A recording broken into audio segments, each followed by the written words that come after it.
August 21st, 2004 studio meeting of Television Toastmasters, Club 9523.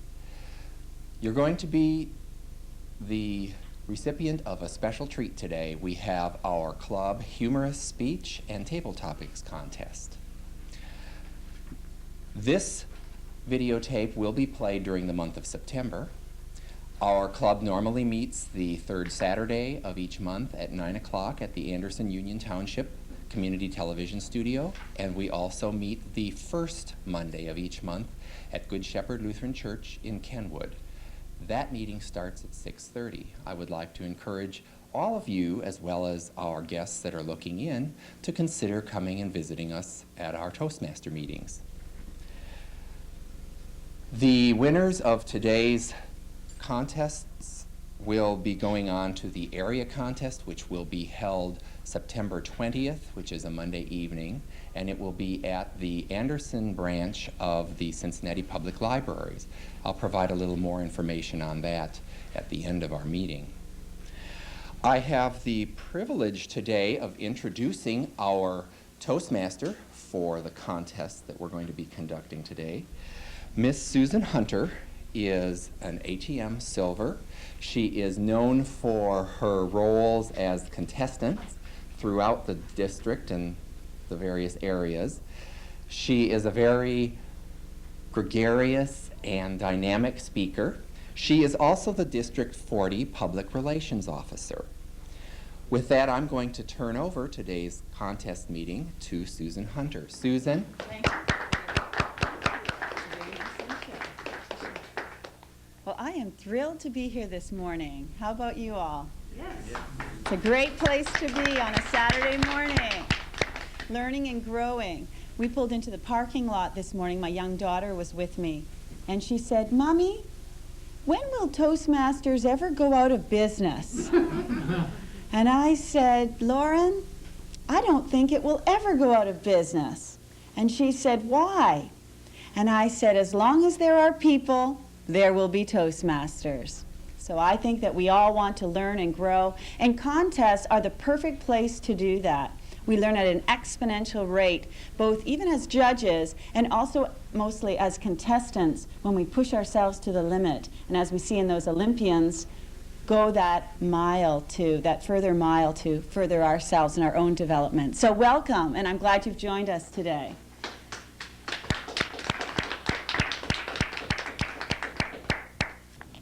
Our first speaker today, Joe Schwerling. Waste not, save what? Waste not, save what? Joe Schwerling. Joe?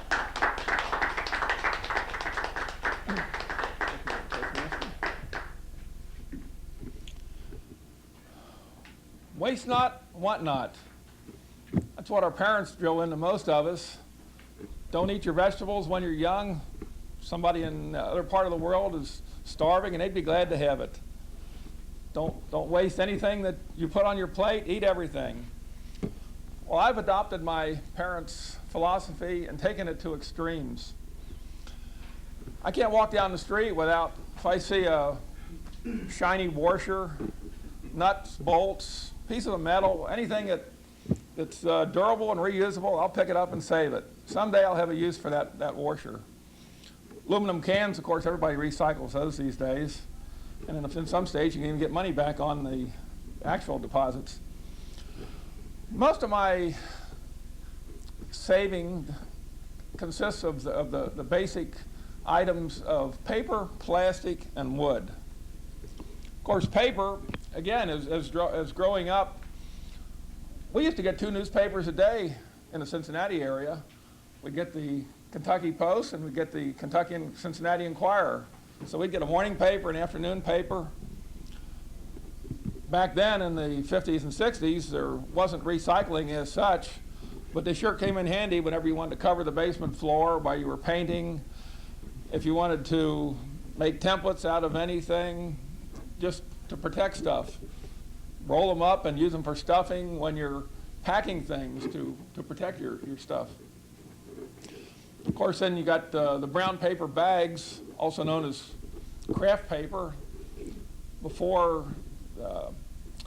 things became so prolific with all the arts things that are available to buy new, paper bags were something that came in very handy. The brown paper, you have the craft. Well, I've got a new use for those now. They're hard to come by because most stores keep pushing the plastic bags. But I ask for paper bags whenever I go into most stores, such as Myers and Kroger's. They make perfect size garbage cans. You set them inside. Either they stand up by themselves, or you can put them inside of another garbage can, and then you can throw them out. And if the stuff you're throwing out isn't too messy, you can reuse that same paper bag over again. You have a hard time doing that with plastic bags and other things. But I was being brought up so conservative, I just couldn't see the point of buying garbage bags to protect the inside of a garbage can just to take it out and throw it all away, just to throw away garbage.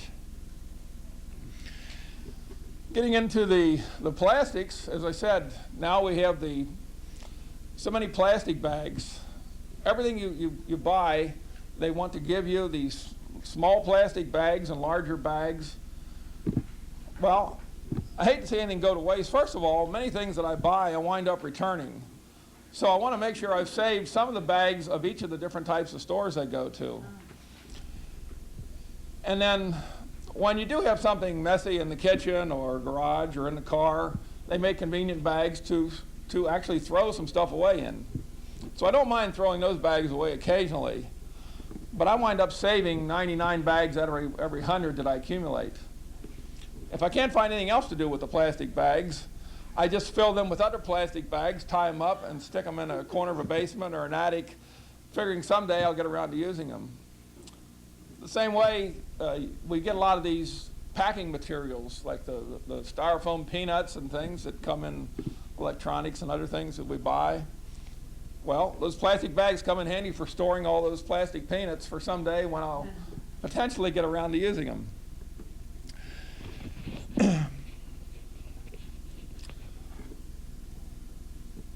And since I happen to have a twin sister who has a dog, I'm walking her dog periodically, and she's told me a good way to make use of a lot of those plastic bags. You can use those as convenient disposable pooper scoopers. You just stick your hand in a bag, scoop up the droppings of your available pet in order to please your neighbors who don't want that stuff on their yard. And as soon as you turn the bag inside out, your hands are clean, you just tie a knot in it, and then you just toss it somewhere appropriate. But while they see you walking down the street with this bag of poop in your hand and this plastic bag, they know that you've been a good citizen and picked up what your dog dropped. The third aspect of my waste not, want not, save everything are things made of wood. First of all, I've always saved every scrap of wood that I came across. If it's left over from some project at home, if a neighbor puts out a piece of wood, or a door, or tables, cabinets, anything made of wood, as long as it's not rotted, more often than not I'll bring it home figuring someday I'll make use of it. When I've had occasion to either have to cut down a tree or other things, I save the firewood, figuring someday I'll use it for firewood. Unfortunately, I've lost tons of decayed firewood because I never got around to using it in a timely fashion. Growing up, I used to play with Lincoln logs, among other things. And so anything that you could stack or do other things with, I always had an affinity for, and just making do with any odds and ends. This summer, I've been eating a lot of popsicles, and I was reminded of the utility of popsicle sticks. They can be used for so many different things. Can't even enumerate what they are, but you can use them as they are for stirring. You can break them up into small pieces if you need an improvised toothpick. Some door locks or shims you can even open using them as a pry stick. The popsicle brand even has started putting humor jokes on each one. One of the recent ones I saw was, how do small people travel? They say in a minivan. Well, the minivan has been my downfall as far as saving and wasting nothing. Because anywhere I drive in my minivan, I always come home with 10 times more stuff than than I left with, whether I'm buying it or picking it up from somebody else's garbage. So I encourage everyone to save all the paper and plastic they can, save all the popsicle sticks. I've never really used more than a couple of them in the last few years, but I've got dozens and I'm accumulating thousands of them. So if anybody wants any, just send me an email and they can have some popsicle sticks. So everyone keep in mind, save it. If you don't waste it, save it. People ask when you die, why did you save it? But at least you won't be in want of it.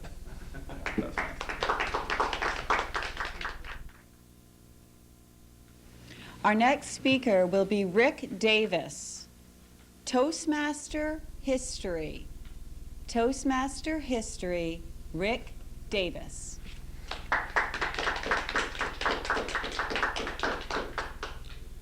Madam Toastmaster, fellow Toastmasters, and the viewing audience, how many of you have heard the story that Toastmasters was started by Dr. Ralph Schmedley in Southern California back in 1929? Well, I'm here to say that that's all wrong. All wrong. I went out on the internet, which everyone knows is a very credible source, and I found that that Toastmasters has been around a lot longer than Ralph Schmedley. For example, the first evaluator recorded in history was not with Ralph Schmedley at all. It was Eve, of Adam and Eve. The first evaluation consisted of Adam, slow down, which is a common novice mistake, right? And also, ask the old man for a raise. We can't raise a family on what you're making. How many of you heard of Hippocrates, the famous Greek physician, the first scientific physician? It turns out that he was the first counter. The first Toastmaster in recorded history, was Joan of Arc. Well known. And the first general evaluator was from World War I, not from 1929, from World War I. He was a 3-star general, General Norman Evaluator, and World War I. This is all information that's out there on the internet. And it's things that Toastmasters need to know, because this is our history, right? How many of you hate a whitewash evaluation? We all heard a whitewash evaluation. Oh, it was so wonderful. This speech was so wonderful. I just can't find anything to help you improve. You're just so wonderful. You're a professional, all that stuff. Turns out the first whitewash evaluation was given by Tom Sawyer. How many of you know that Jesus wanted to be a Toastmaster? Jesus wanted to be a Toastmaster. He could not be a Toastmaster. He wanted to start his own club, and he could never get more than 12 members. It's good because actually back in those days, it was Roman times and everything, and the club numbers were nuts. It was XXX, LLL, MMM, and by the time you got your club number out, the meeting was over. So, first table topic. Everybody loves table topics. They love to get up and speak impromptu. The first table topic was Frankenstein, Dr. Frankenstein. His remarks were always very cutting, but on the other hand, he was very electric. So that brings us to today. And one of the most historical sayings that I've heard is right here. Our first contestant was Mr. Joe Schwerling, and he got up here in front of everyone and said, "If you never get out of Toastmasters what you want to get out of Toastmasters, you'll never be a Toastmaster." I thought that was very historical. Madam Toastmaster.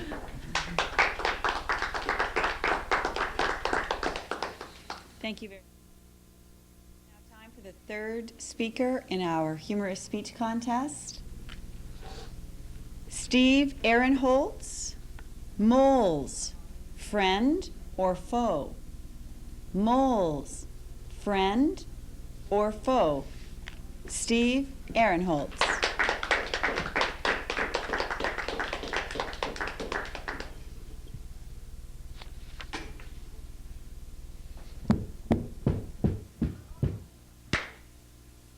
Oh, Madam Toastmaster, fellow Toastmasters and our guests. How many of you have seen your neighbor out in your yard and it looks like they're having a tantrum? Actually, what they may be doing is stomping down the mole mounds. They may have moles. I do. Moles are small insectivorous mammals. They eat large volumes of insects, grubs, earthworms, centipedes, spiders. They're solitary in nature and seldom come to the surface. Ha! Fat chance of that. They aerate the soil.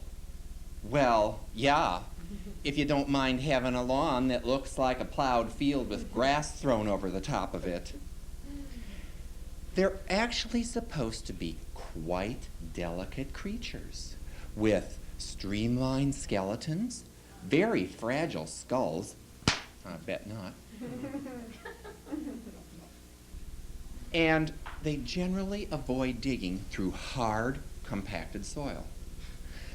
Now, that I really don't understand, because my lawn has all it can do to put down a few roots in the solid clay that I have for a yard, without having them uprooted by some insectivorous sleuth that is burrowing underneath them. And I treat my lawn so that there shouldn't be a food supply for them. I recently went on the internet to try and find a solution for my mole problem, and I was amazed at all of the surefire ways to get rid of moles. I mean, if you want to get rid of moles that are in the lawn and in your flower beds, and I do expect to see them anytime digging through the flower pots, all you have to do is use one of these guaranteed surefire ways to get rid of moles. But that suggests that any of these will work if you just use them right. I don't know what that is, though. What is using it right? I mean, I got rid of the insects in my turf, and that hasn't made any difference. Another approach to eliminating moles, or at least trying to discourage them, is the use of barriers. Well, from my experience, the heavily compacted soil hasn't been a deterrent. The suggestion is by using rock borders or fences. And what you need to do is at least go down to a depth of 2 feet in the soil. But, well, don't worry. That is not going to happen at my house, because it's all I can do to dig down 6 inches in the soil, let alone 2 feet. And then they don't make any mention of the fact that people like me have moles that like to dig around in the gravel in the bottom of my basement window wells. No. So we're talking hardcore moles. Flooding. Flooding is another approach that can be used to try and get rid of moles. This would be taking your hose and filling up their tunnels with water. I haven't tried that specifically, but with the recent 3-inch rainfalls that we've had, and you'll have a lot of water that runs across your lawn, and I have swales on the sides that the water is channeled down to the street. I have yet to see a drowned mole in my yard. Not one. What I really expect is the next big rainfall that we have, I will look out and I'll see a number of these little critters in a little raft, whitewater rafting down the swale to the street. And if they're not doing that, I would at least expect to see a couple of them out there with scuba gear on or using a mask, fin, and snorkels. I don't think that I'm going to see any that have drowned. Moles are also supposed to be solitary mammals. They say that you will seldom find more than 2 or 3 in one burrow system. And a golf course that has a mole infestation generally is regarded as having 1 mole per acre. So, I don't understand. Where does all that damage come from the 1/4 of a mole that is in my small yard and is digging in the front, the side, the backyards on its rare forays to the surface, rather than digging out in the woods where nobody cares. I really think that one of these days I'm going to come home from work and I will look in my backyard and I will see that the trunks of my trees have disappeared. The soil beneath them will have collapsed from the mole activity, and all I'm going to have is the crowns of the trees resting on the lawn. Well, back to mole control. There are so many things to try. Mole no more, milky spore, which they say is supposed to be good for up to 15 years. I would be happy to have it be effective for 1 year, even a couple months. I'd put it on a couple of times. I mean, it'd be easier than some of the other things I have to do. Vibrasonic mole chasers, shake away rodent powder, and one that I really like is kaput mole gel bait. Kaput mole gel bait. And then they have traps. I have tried some traps, but of course it was not the black hole trap. And I was reading that moles, if they survive a trap, they're kind of like elephants. They never forget. You might as well throw that trap away because they are never going to see it again. My neighbor even has the solar-powered ultrasonic mole repellent unit. And the moles have been digging around and under it. I guess they're getting good vibrations. Truthfully, I've really become discouraged trying to keep my yard looking nice, only to have it ravaged by the moles. I don't believe that one mole or a quarter of a mole is doing all of this. I think they're putting in a subway system. They get credit for the mounds that they have all over the place, look like emerging volcanoes. I'm really thinking of using a folk remedy, putting out juicy fruit gum, which is supposed to block their digestive tract and kill them. Or bubble gum. But with that, I might look out in the yard and see them blowing bubbles through the holes in the lawn. Madam Toastmaster?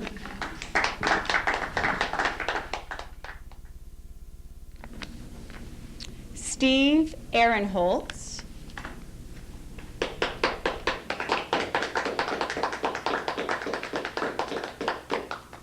What is the greatest lesson you learned from your childhood? Steve Ahrenholz.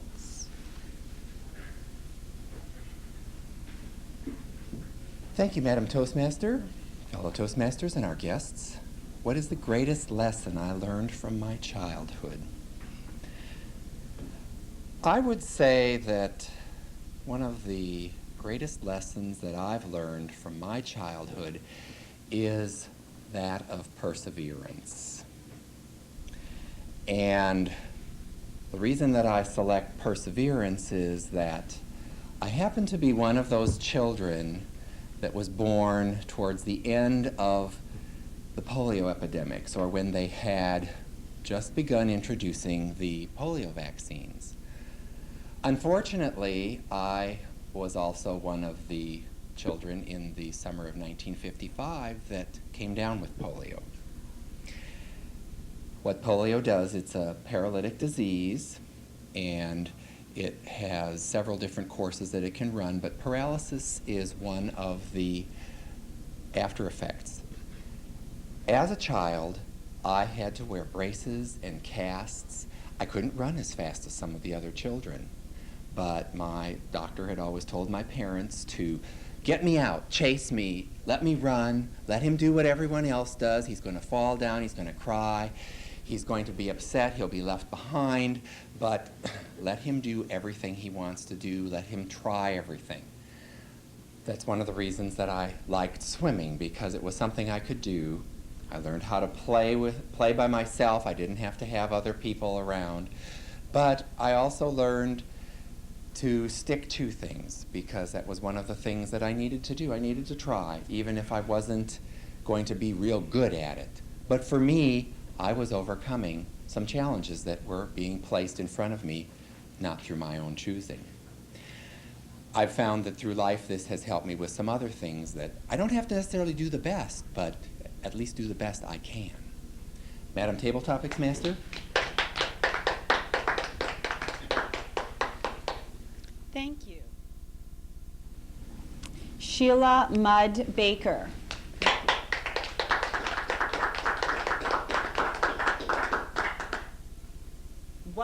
is the greatest lesson you learned from your childhood? Sheila Mudd Baker.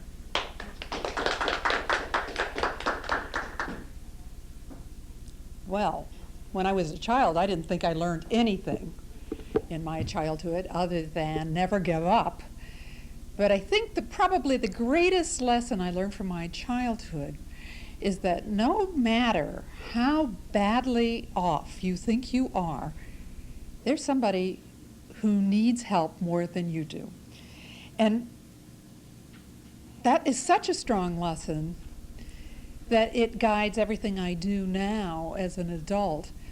I find myself worrying, unnecessarily sometimes, but worrying whether or not people are being fed, whether or not people in war zones are getting out, whether someone needs food. Nearly anything to worry about, I can worry about. And I'm worried about them only because I realized that as a child. I was a poor child, and I wasn't desperately poor. We did have a place to live, and we did have food. We didn't always have food, and the place wasn't always heated, and we didn't always pay the water bill, so we didn't always have water. But I realized that in the world, there are people who've never had water, never had a decent house, never had heat except if they could find enough wood to put together, or dung if they were in India, to have a fire. Knowing that, I realized that no matter how badly off I think I am, I'm in great shape. My life is good, and my purpose in life is to help others have as good a life as possible. Madam Toastmaster.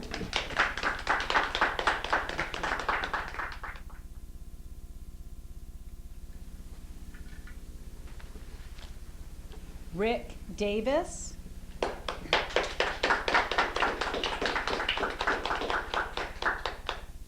What is the greatest lesson you learned from your childhood? Rick Davis.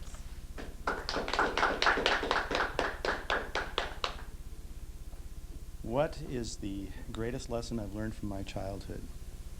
Madam Tabletopics Master, fellow Toastmasters, and guests. Well, my childhood was a long time ago, and I don't remember too much about my childhood. I think I had a good family, a good background to be brought up in. My parents were very supportive of the things that I do or did at the time. They were very trusting of me. They were very loving. And I think as an adult, these are the kinds of things that I learned, that you have to trust your kids, that you have to try to support them in any way that they can be. And in fact, I have a son who's in college now, and we support his efforts as an artist, which is very interesting because I'm a scientist, and I have an analytical point of view. He's an artist. He has very much an artistic point of view and an aesthetic point of view. And so it's interesting to see the two sides of the coin, to see how differently we perceive the world. So I think trusting your kids and supporting your kids, I think that's something that I learned as a youngster, and I tried to practice today. Madam Tabletopics Master.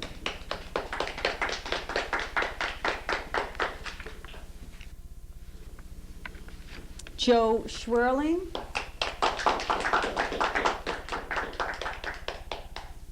What is the greatest lesson you learned from your childhood?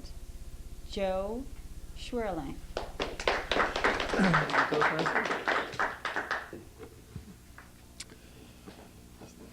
According to my parents, the greatest lesson I must have learned from my childhood dealt with an experience that we had where either my twin sister or myself inserted a curtain rod into the electric fuse box in the basement. Supposedly, we learned that there must be someone protecting us because we were not electrocuted. I have subsequently learned that denial is the best form of salvation because even though my parents and my twin sister have assured me and everyone else that I must have been the instigator who inserted the curtain rod, there is no proof that it might not have been my sister.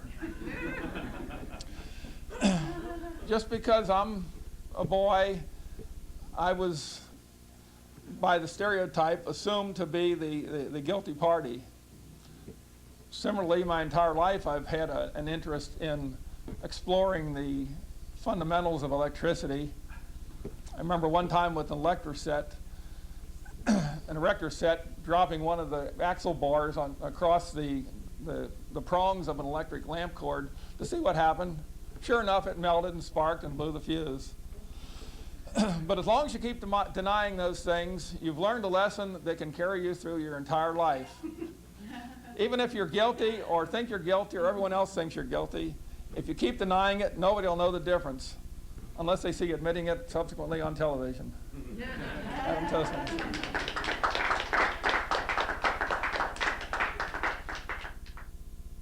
This portion of our speech contest deals with getting to know the speakers a little more. They basically let you know who they are by coming up here, but we would like a couple more minutes of just meeting and personally discussing with each speaker how they came to us today and who they are as a person. So this segment is also a fun part of our program.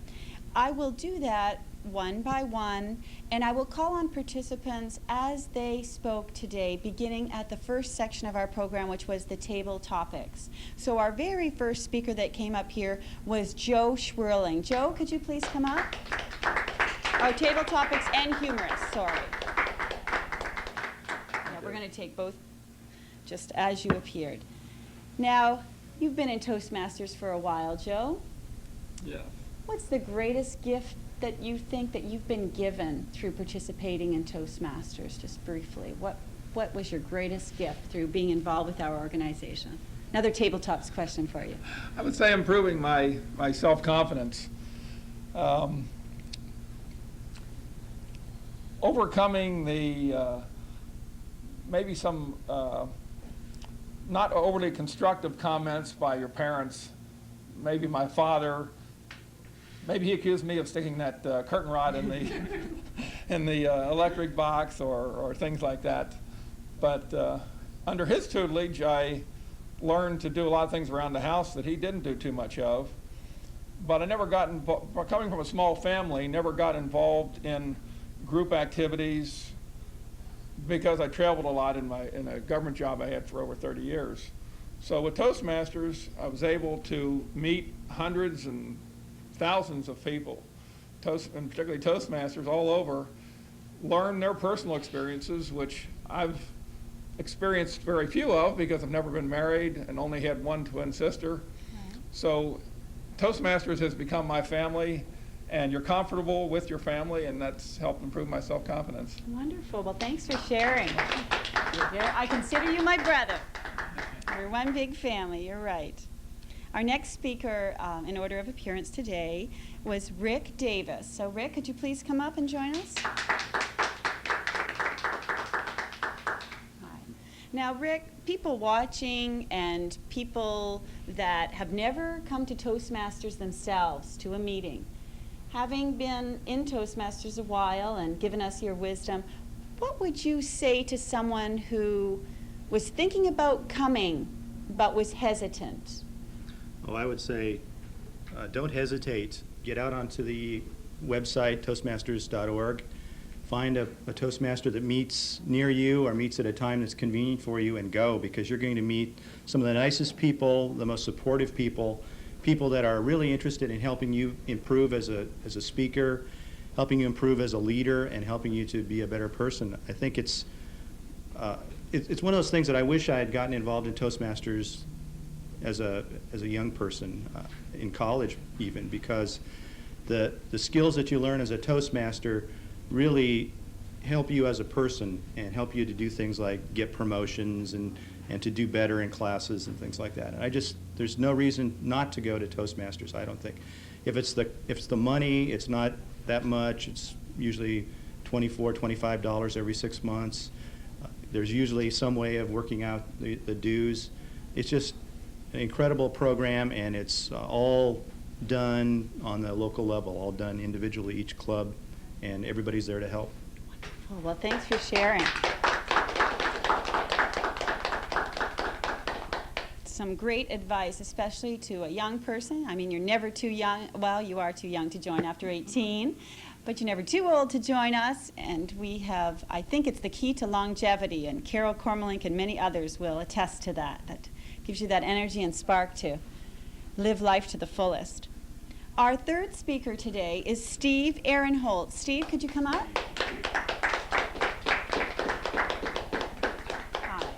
Steve, can you tell us how long you've been with Toastmasters and a dream that you have that you would like to come true while you're here on this earth? Wow. Well, I've been in Toastmasters for 11 years. I actually joined in 1993 after we had had a demonstration meeting at my workplace, and we started a corporate club at that time, and that club is still going on today. A dream that I've had that I hope to come true during my lifetime. Mm-hmm. I'd like to go back to live out in the mountains out west. I went out there when I went to graduate school, and I really do like the West. I'd like to be able to have enough land that I could have my own little place with some animals, although my wife would probably have them all in the house. But I would also like to be able to do some things that I don't have to worry about income, but are still involved with people. One of the things that I think would be really fun that I only came across several years ago was being one of these historians. Some of the national parks have things like lighthouses, or they have some structures, and they have someone there that usually gives details on the facility and its history. Similarly, at the Fire Museum downtown in Cincinnati here, I've thought that that might be a fun thing to do too. And Toastmasters ties in with that. It ties in somewhat with what I do professionally in occupational health and safety, but it's doing things because I want to do them. I don't have to worry about being the absolute best at doing it, but I still want to do a good job, and I can share things with other people. I like to share stuff. That's wonderful. Well, good luck to you. Thank you. If you should go west, young man, we will follow and find you in the mountains. Mountain man. Next speaker is Sheila Mudd Baker. Sheila? Sheila, despite your youthful appearance and beautiful looks, you recently retired from a career. Could you tell us how long you have worked at that career and what your plans are now for retirement? What things really get you excited about this new phase of freedom in your life? Sheila? Thank you, Madam Toastmaster. I forgot where I was. Oh, that's one of the problems with retirement. Sometimes you lose your memory. I recently retired after 30 years with the city of Cincinnati, and I worked the last 16 years for the Cincinnati Recreation Commission, a fabulous, fabulous organization. And my plans, I would like to spend much more time on television. I hope that someday we will expand this show so it covers all of Greater Cincinnati and beyond, so we can have TV Toastmasters everywhere. I have an actor studio with 9 other actors here in Cincinnati, and we're providing classes for professional actors and for new actors. And I'm volunteering, am I volunteering, for both United Way and Community Shares and Franciscan Haircuts from the Heart, which gives haircuts to poor people. And I belong to 3 different Toastmasters groups. In my spare time, I am a graduate student in organizational leadership at the College of Mount St. Joe. So that's what I'm doing now. I have no idea what I want to be when I grow up, but maybe a movie star. That would be nice. Wonderful. Thanks, Sheila.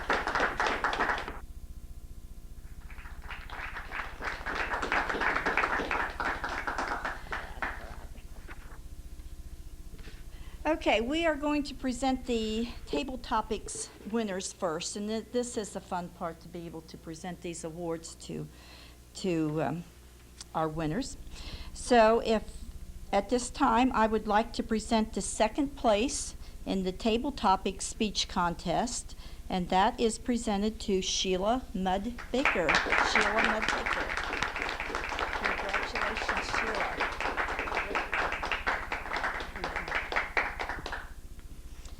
And our first place winner for the Club Tabletopics speech contest is being presented to Joe Schwerling. Joe Schwerling, first place winner. Congratulations, Joe. Always deny.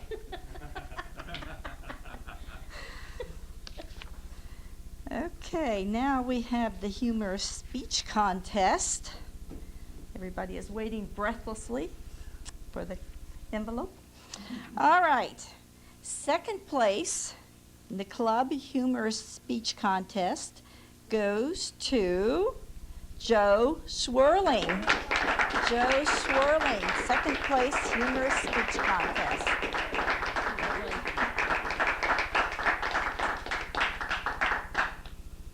All right. First place in the Club Humorous speech contest is being presented to Steve Ahrenholz. Steve Ahrenholz, first place Club Humorous speech contest. Congratulations, Steve. Wonderful job. Wonderful job to all of the contestants. Thank you. And at this time, I will turn the lectern back to our president, Steve Ahrenholz. Thank you, Verna. Well, I want to thank everyone that is here today and participated and helped us in putting on a really nice club contest. And I would like to I wanted to encourage people to come to the area contest, which will be held Monday, September 20th at the Anderson branch of the Cincinnati Public Library.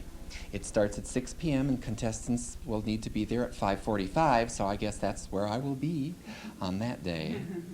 I'd also like to recognize our director this morning for our program, Ms. Nikki Bishop.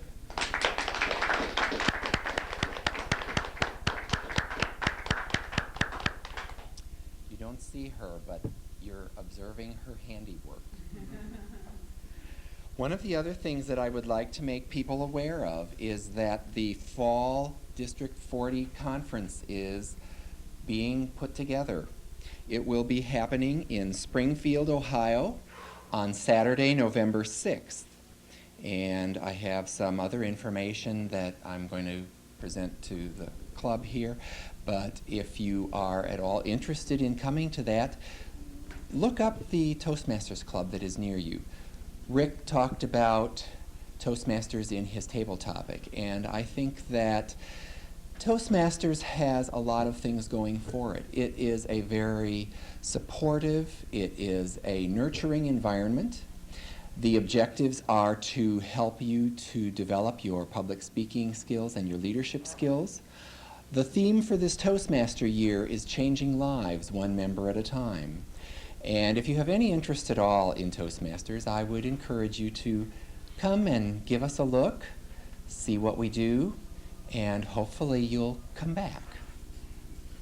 With that, I'm going to adjourn today's meeting, and we'll look forward to seeing you again next month.